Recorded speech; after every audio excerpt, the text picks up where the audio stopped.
Hello everyone, welcome to एप्टी Guru. Maths फंडा में फिर से आपका स्वागत है। ओके, सो आज थोड़ा सा एचसीएफ एलसीएम की बात करेंगे। ओके, तो आपने सुना होगा ये product formula, right. Product formula क्या होता है कि HCF of two numbers A B, let say दो नंबर है कोई, उनका एचसीएफ लो और उनका एलसीएम लो, तो उनका प्रोडक्ट जो होता है वो उन नंबर्स के प्रोडक्ट के इक्वल होता है, राइट।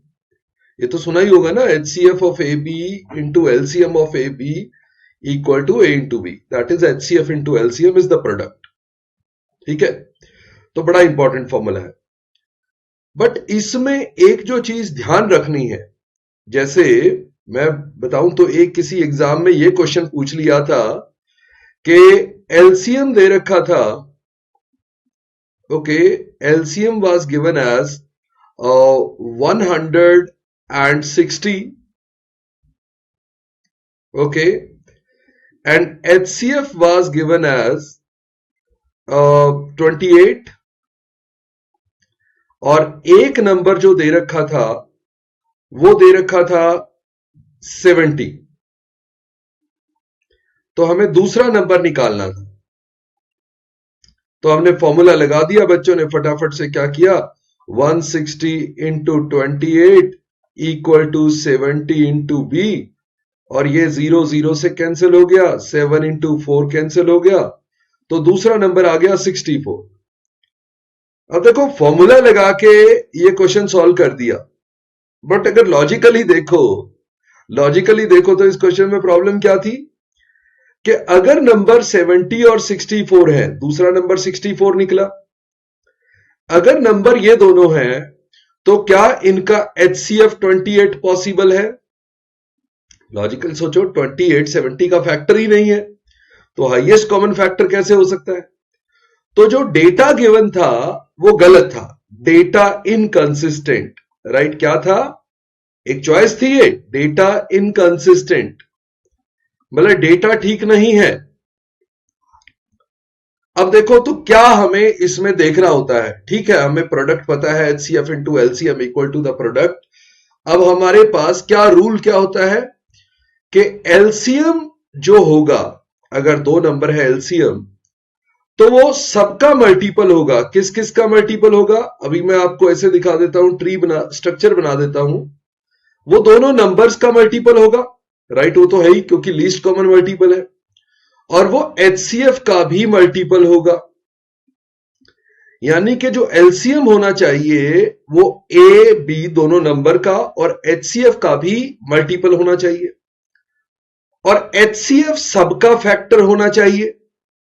मतलब एचसीएफ ए का भी फैक्टर होगा, एचसीएफ बी का भी फैक्टर होगा, और एचसीएफ एलसीएम का भी फैक्टर होगा।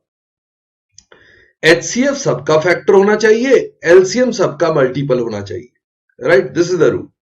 ये स्ट्रक्चर अगर फॉलो करता है फिर आप रूल लगा सकते हैं कि LCM into HCF equal to A into B, right. ज्यादातर केसेस में तो कोई प्रॉब्लम नहीं आती जहां पे आंसर में कैन नॉट बी डिटरमाइंड या डेटा इनकंसिस्टेंट ना हो, या कुछ नन ऑफ दीज, कुछ ऐसी ऑप्शन डाल दे जिसमें कि आंसर ना बनने के भी चांस हो, तो आपको चेक करना चाहिए। वैसे ये रूल आपको चेक कर ही लेना चाहिए, फटाफट से दिख जाता है, राइट, कि जो अगर एचसीएफ दिया है तो वो सबका फैक्टर दिखना चाहिए, और एलसीएम हो तो सबका मल्टीपल दिखना चाहिए। ऐसा नहीं हो सकता कि एलसीएम किसी नंबर का मल्टीपल ना हो, राइट, क्योंकि वो तो कॉमन मल्टीपल है ना।